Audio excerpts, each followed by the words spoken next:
I think you can fall in love, and it's partly being open-minded to different ways of falling in love and different possibilities.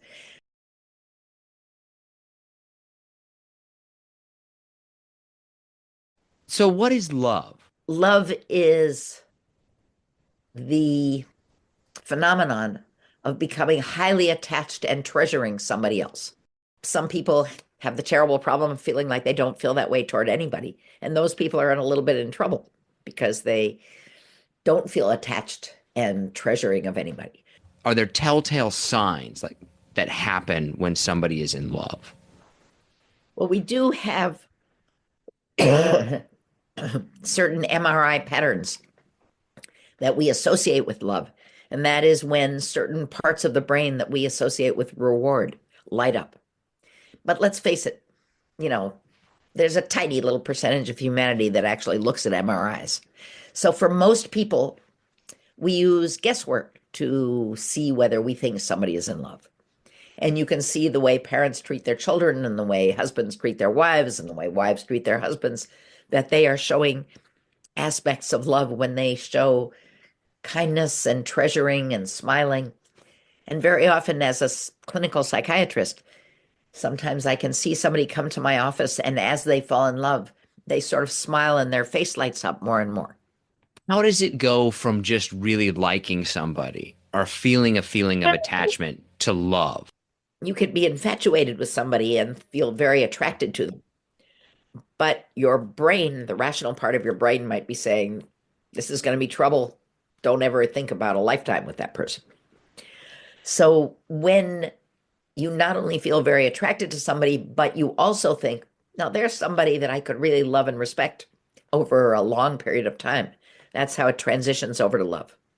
So it has to be more than just physical attraction. It does.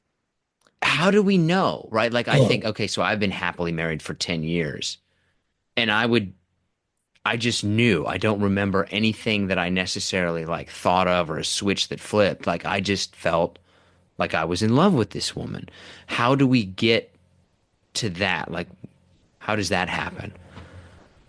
I think when you get to know somebody better and better, and they get to know you and seem to reciprocate your feelings, that it just becomes irrefutable.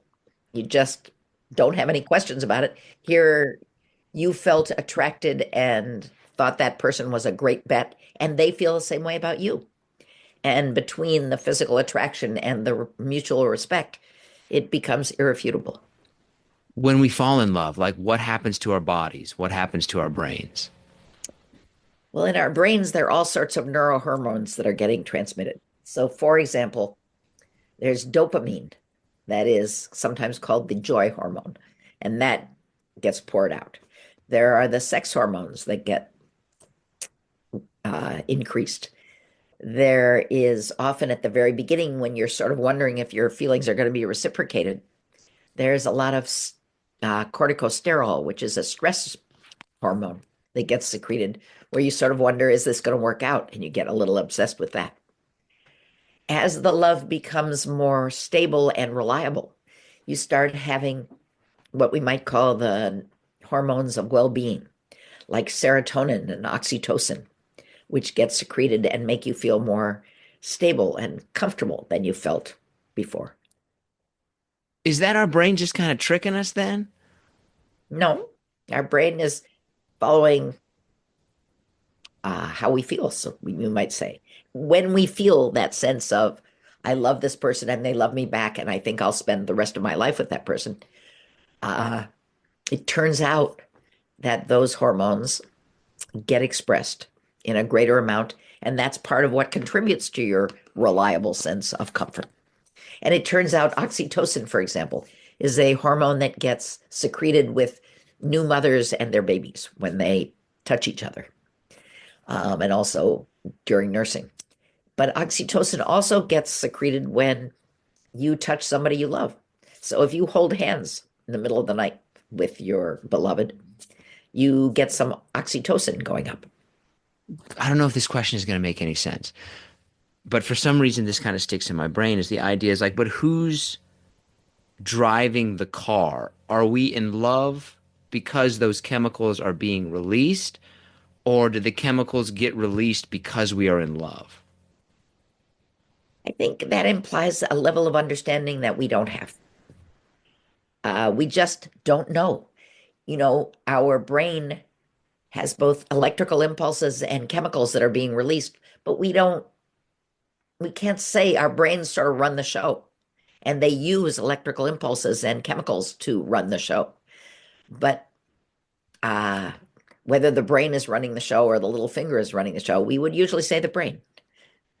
Yeah, that's always kind of fascinated me in the sense of like, how does the brain not know how it's working? Like, The human beings are such complicated creatures, and the brain is the kind of master switch of the whole thing that even with lots of people studying it for years and years, we don't fully understand it. when we fall in love, are those chemicals, those processes happening all of the time? Like once you fall in love, this is going to be firing all the time, or does it kind of come in fits and starts? I think the latter, that it comes in fits and starts, and that occasionally turn your attention to your work, for example. And even though you're falling in love and you're excited by it, you might concentrate on some problem that you have to solve and put it on a shelf for a little while. And then you might go home and have nothing in particular to do and become completely obsessed with, is this going to work out? But you can, if that's what you call fits and starts, I think that's how it goes. Is it stronger at the beginning than it is later in life? Love? Yeah. Or the I should say not love, but the physical things that are happening because of love. I think that probably is somewhat true, yes. But they have done MRIs on people who said they were just as in love at 79 as they were at 19. And those people seem to have very similar, well, we don't know because we didn't take an MRI when they were 19, but they seem to have MRIs that light up in the reward areas just the way people who are just falling in love do. So it is possible to stay just as in love. However, if you talked with those people, they would say, well, I get excited when I see my spouse, but I don't go bananas the way I used to. Right, right. Always remember my grandmother. She was like, there was a period of about 2 years where I hated your grandpa. Like I couldn't stand him. They were married for 40 plus years, but I feel like that's just how that goes. Is the love that you have, are there different kinds of love in the sense that the love you feel for a significant other is different than one you might feel for a family member versus the one that you might feel for a child? Yes. And even way back in Greek times, they distinguished some of those kinds of love, romantic love from companionate love. But uh, when you feel very much in love with a child, it is often true that some of the oxytocin, some of those neurochemicals that I talked about when you fall in love with a person who you're physically attracted to, also get stirred up when you're in love with your child. So you can feel very happy in huge waves of love, and it turns out it's of a slightly different kind, but it's not so different. Yeah, I have two boys, and there's definitely times like I'll be sitting in those kind of quiet moments that you can have with children, and like it almost becomes painful. I think that feeling of an ache that you want so much to have a good life for your child and you adore them, and yet you can't control them all the time and you have no idea how it's going to go for them in the long run. I think that does hurt. And I think that's a good way of describing it. Why is loneliness seem to be an American thing? So our theory was that because we were a land of people who broke ties from the old country and came to a new country to settle down, they had to make a culture that kind of glorified individuality and making it on your own, not necessarily being dependent on your family and scratching each other's backs. So all of us, right beneath the surface, have this cultural drive to be individuals who know how to live alone and can be alone and can be cool about being alone and are even proud to be alone. And that cultural drive means that as you get richer, you want to live far away from everybody else. You don't want to live hand in glove with everybody. As you become more successful, you want privacy. And so all these things end up kind of marooning us on little islands apart from each other rather than, you know, in communal gatherings where we help each other all the time. Now, all of that's a little idealized and not quite true. And I'm overdrawing it, but I do think there's this cultural urge to be not somebody who is mutually dependent on your family, but somebody who can make it on your own. Yeah, there definitely seems to be as you get more quote unquote successful under the typical definition, right? Like you start to get Get away away from from other people, right? Like private flights, gated communities, it. Yeah, those kind of things. We exactly. we talked about like the effects of love. Then what are the effects of the opposite of that? Like if you don't have this in your life. Well, it really makes you feel a little inhuman and away and apart from everybody. It makes you ashamed and embarrassed that you haven't been able to solve this most basic problem. Evolutionarily, we had to be with other people to survive. Now we're so far away from being cave women and cavemen that we can actually survive on our own, but it's a miserable existence. And so you feel so alone in that miserable state of not loving anybody that you don't want anybody to come too close and find out that you couldn't get this most basic thing right. Man, that's brutal. That is like, oh God, that is kind of what we're here for, just to do that. Like, or just keep the species going, really, when you get right down to it. Like there's Well, not just keep the species going, but be able to keep relationships going and be able to solve problems together. One of the things that makes me saddest is that sometimes young people will come into my office as patients and will say, well, I don't think I could be in a relationship right now because it would sap my energy and I couldn't be the career success that I want to be. And, I'd have to be calling all the time and I'd be bothered and all my energy would be frittered away. And I say, not at all. That a relationship makes you much more productive and much more creative. And you have no idea how much more joyful life will be in a relationship. Not all the time, but a lot of the time. but okay, I'm of the age now where I can kind of look at younger people and say the kids today, right? Like I've reached that threshold and crossed over it. Do How you old are think you? I'm 42? So I'm Okay. kind of like, okay, the kids today. But do you think that approach is it fundamentally not the right way to go, or is it just this how this different generation communicates with each other? Like they don't need this anymore. No, I think they do need it. I think everybody needs to be in relationships. And if they're not in relationships, life is just that much harder in every respect. And let me tell you, for example, how it gets harder. When you're just on your own thinking about things, it is so easy to get carried away. You go from A to B and then B to C and C to D, and pretty soon you're at G. And if you'd been with somebody, somebody would have said to you at about C, you're getting a little off track here. You'd get reeled back by the other person who would say, really, C is barely going to happen and D is never going to happen. But when you're by yourself, you can get completely carried away and there's no checks and balances in the whole system. Yeah, I would say that my wife does check me about stuff. Like you need somebody there to kind of like recenter you around the thing that you are doing. I would agree with that. Is there, do you think, is there something, we hear about like, okay, people aren't getting, when you say relationships, does that mean the kind of traditional, no, you have to be married or any kind of a relationship, whether that's with a significant other or friends or parents? It Does it can be, have to be romantic or can it be kind of anything? I think it can be kind of anything. There are many single people who are so good at being good friends that they have a kind of, plenty of very good friends. And it makes the romantic relationship not as necessary. And there are plenty of people who are homebodies who took care of their parents and they take care of their parents forever. And they maybe have a couple of friends and that does for them. So people have all sorts of constellations of relationships, but you got to have some. Yeah, I would agree with that. You have to do something. It doesn't have to be this, but it has to be something. When you look at, patients of yours that come, people that you see, are they losing the ability to form those relationships? Is it because they don't want it or because they can't do it? Often they can't do it and then they start to make a whole philosophy of life about not wanting it. So that, for example, if a woman hasn't found a good partner,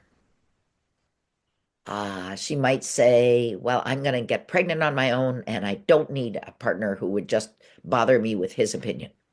This way I'll be able to raise the child the way I want to, and my parents will help me. So what's the problem? In fact, this is better. Yeah. So there are plenty of people who make a philosophy based on the fact that they didn't master something and they just give up on it. Are you ready for some harder slash listener submitted questions? Yeah. How would you compare love as an emotion to other emotions?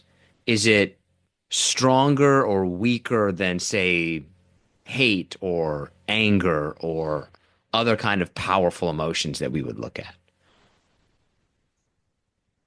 I don't think we could say it's more powerful. The fact is that if somebody gets obsessed and possessed by hate, hate can be more powerful than anger. I mean, than love. Love turns out to be one of those positive emotions that is generally speaking good for our physical health.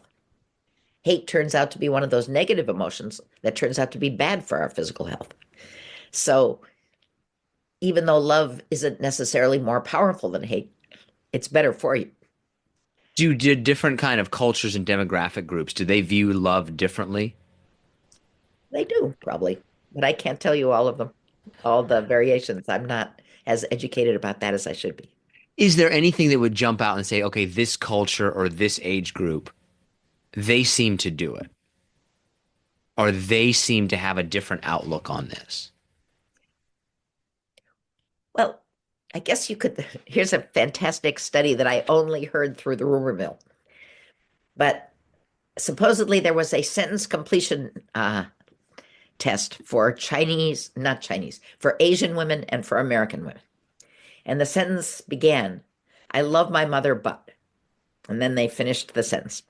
And the Asian women, by and large, if you were to generalize about their answers, it was, I love my mother, but I will never be able to repay her for all her sacrifices. That was a typical answer.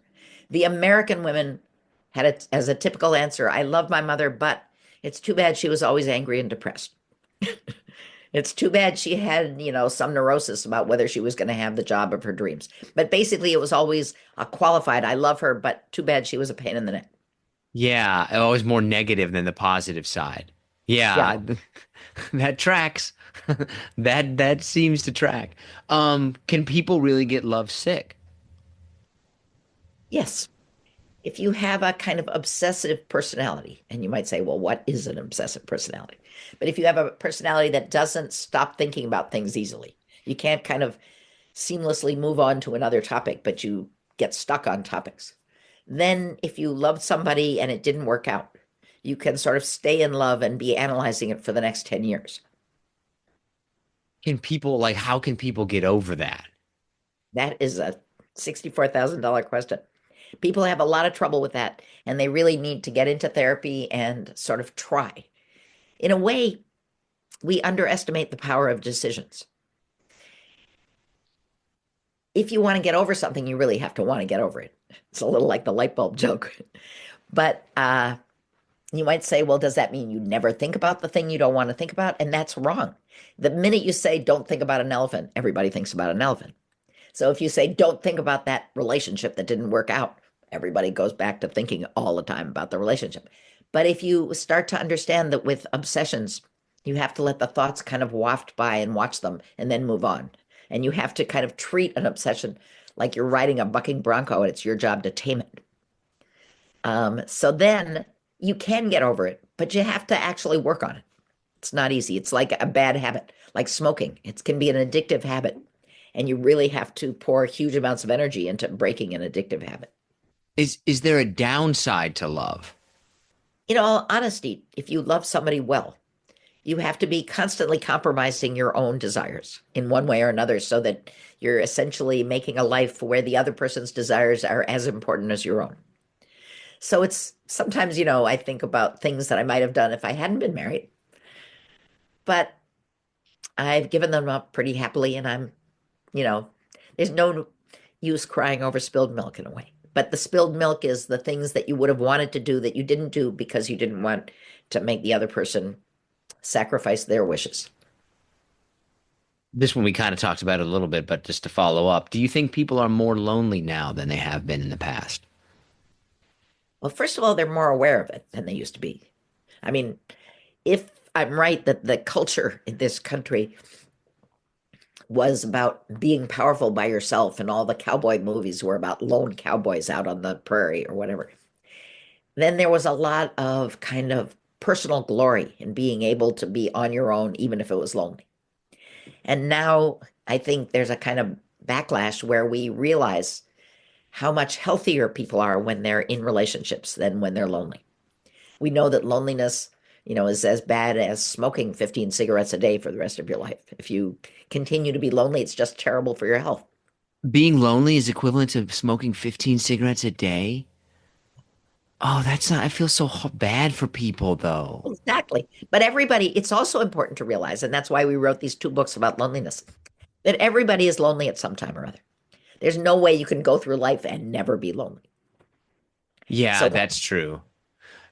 Can loneliness balance out in the sense that like, okay, I've got a happy relationship with my wife. I've got two kids I really like spending time with, but I don't have as many friends as I would like to.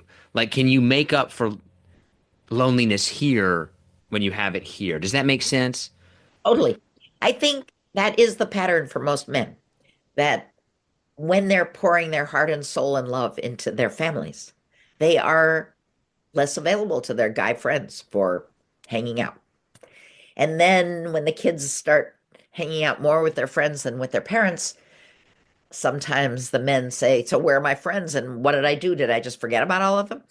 And so it's important to kind of keep up a relationship or two, even if you're not seeing so much of them. And it's best, in a way, to keep it up with other people who are going through the same thing because they don't have so much energy available either. Yeah, right. Like I definitely have friends I'll talk to once a year, and that's good. Like, hey, you still alive? You still alive? But that's I don't remember my father growing up. I don't remember him having friends. Well, exactly. It's sort of like when younger generation that I would sometimes mentor would say, "And what do you do about you time, Jackie? Do you have any me time, essentially?" And it never occurred to me to have me time. When I was raising children and being a doctor, I was so grateful that I could do both those things that the me time part just never even entered my head. I mean, I liked sometimes going on a walk for myself, but I certainly wasn't spending 9 hours at the gym a week. Yeah, that's true, right? Like, well, I think that's some of the culture is that they want you're supposed to have everything now, but you can't, and you don't know which part of that to get rid of. That's so true. Yeah. Okay. Here's another brilliant question. If you love two people in a romantic sense, does it double the effects of the love? I think not. It's a sweet thought. Well, first of all, it's a good question because it brings up the idea that you could be in love with two people at the same time. And that is true. You could. But I mean, we have sort of laid the monogamy trip on love because monogamy is so much easier a way to live and to raise a family in this country than somehow having two lovers. And the fact is that in our culture, it's so complicated having more than one lover that most people would prefer to forego it. Like my wife's like I'm like we mentioned happily married, like a girlfriend on like somebody on the side. Like I don't have the energy for that. Like you gotta be kidding me. My energy is all gone. Right, like who has time for that necessarily? But can you fall in love again and again? Or do you get like one shot at this in the sense that like no, you can only really fall in love for the first time one time? Or if you meet somebody else, does this whole thing kind of happen to the same level again?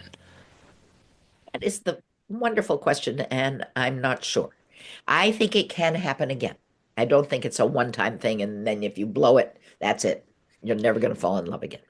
I think you can fall in love, and it's partly being open-minded to different ways of falling in love and different possibilities. But some people might not be open to that. They might say, I fell in love once. That was my true love, and I'm just never going to try again. And so there are people who only fall in love once. When you look at kind of love, are there certain age ranges when people kind of tend to fall into it for the first time? I think yes. I think that when you're young and you're dying to break away from your family and not be quite such a little child and, being parented all the time, that you are looking to fall in love as a way of catapulting yourself out of your family and childhood.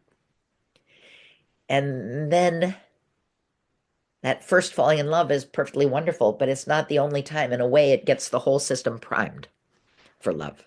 And it can be extremely memorable because, we remember everything that is a first.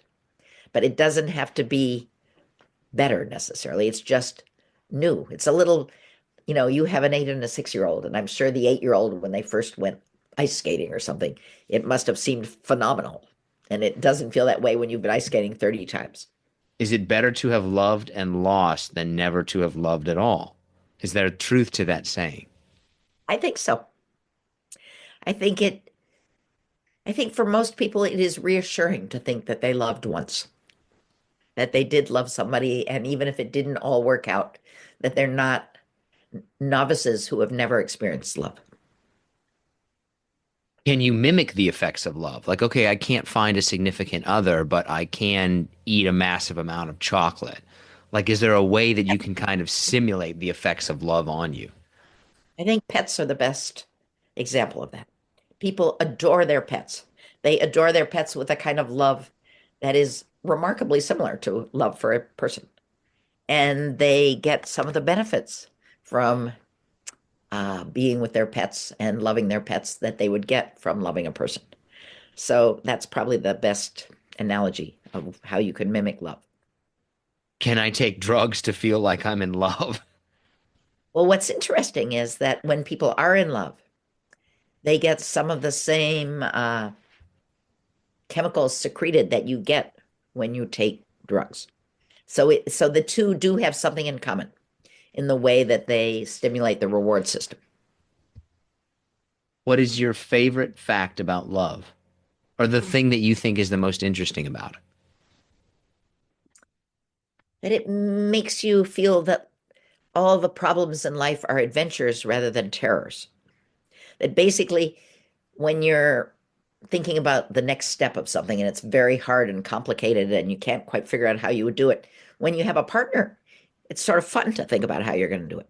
When you're by yourself, it just looks terrifying. Best tip for a healthy marriage. Well, the other day, I was saying to somebody that here are my two ideas of how to have a healthy marriage. One is you decide to stick to your promise. If you promise to stay together through thick and thin, good times and bad times, sickness and health, that you actually be a person of your word and you stick to that decision. You don't have it be up for grabs every time things go a little bad. That's number one. And number two is that love feels more robust when you practice it regularly. So you have to do loving things rather than waiting around to see if your lover is going to do the loving things to you that you want. So, in other words, you have to be a person who practices love. Maybe practice is the wrong word, but does loving things. And that makes you feel much more in love than if you're always just waiting to see if the other person fits your internal script. Have you ever had somebody that just couldn't feel it? They could not experience love. Yeah, I have had patients like that, and it was terrible for them. Why would that be? Like, how did that develop? I'm thinking of one person. He was incredibly competent of many things. He was very adored by his family. He was perfectly wonderful when he was going out and he knew he would be better than everybody he saw in one way or another. But when he didn't feel that he would be better than other people, he crumpled. He sort of collapsed. And when you're in love with somebody, you have to be willing to ride the roller coaster of love, where sometimes you're doing well, sometimes you're not doing so well, sometimes there are triumphs, sometimes there are losses. You have to be willing to be on that roller coaster, and he just wasn't. It was too terrifying. Yeah, that fascinates me. People who just they can't get out of it. Like you can't do this obvious thing. I know. What can people do about loneliness? Like if somebody's lonely and they just can't get out of this. So you usually need to get yourself included in something that happens regularly. It can be a club, it can be a dinner, where you and the other person have dinner regularly. You have to have something that's periodic. And if you do it for long enough, and it can be a committee, to improve the litter level in your neighborhood, or it can be something really obscure, learning how to change the Scrabble rules so they'd be better, whatever. Basically, if you meet with a group of people regularly, over time, you will make friends with some of them. But you have to, it's much more time than everybody thinks. It's not going to be like 5 meetings.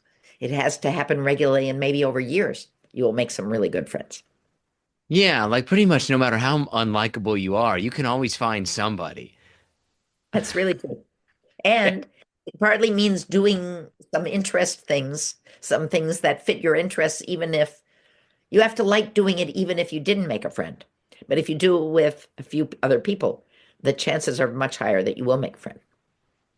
It's so tough though. Do you think that we've lost in any way the ability to do this? Like we've just there's too many options. I could go to this basketball meetup group, but I my phone is right there. Like in any way, do you think we've lost the ability to kind of form these relationships? Well, one thing which I think is tragic is that COVID kind of took the stuffing out of America. Everybody got so used to the convenience of never leaving home.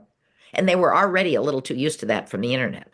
But once COVID happened, they got lazy and they thought convenience was better than fun. Whereas when you actually go out and see people and are in people's presence, you have much more fun. When you're home and you're Zooming with people, it's okay, but it's not really fun in the same old way. And so everybody, though, loves the convenience of not having to go out in the cold and not having to drive and not having to do this or that. And so they forgot the glory of going out. That really resonates. Like convenience is better than fun, or fun is better than convenience. Because yeah, that's like how I've approached things necessarily. Like, yeah, but this is too easy. I could just stay here. But the fun is out there. Yeah. God, I just had a moment of self-realization. That's pretty much all the questions we got. Is there anything else that you think that we missed or anything like that? No, that's most of my wisdom. That's pretty much that's pretty much it when you get right down to it. Right. All it took was 3/4 of an hour, and I told you everything I knew.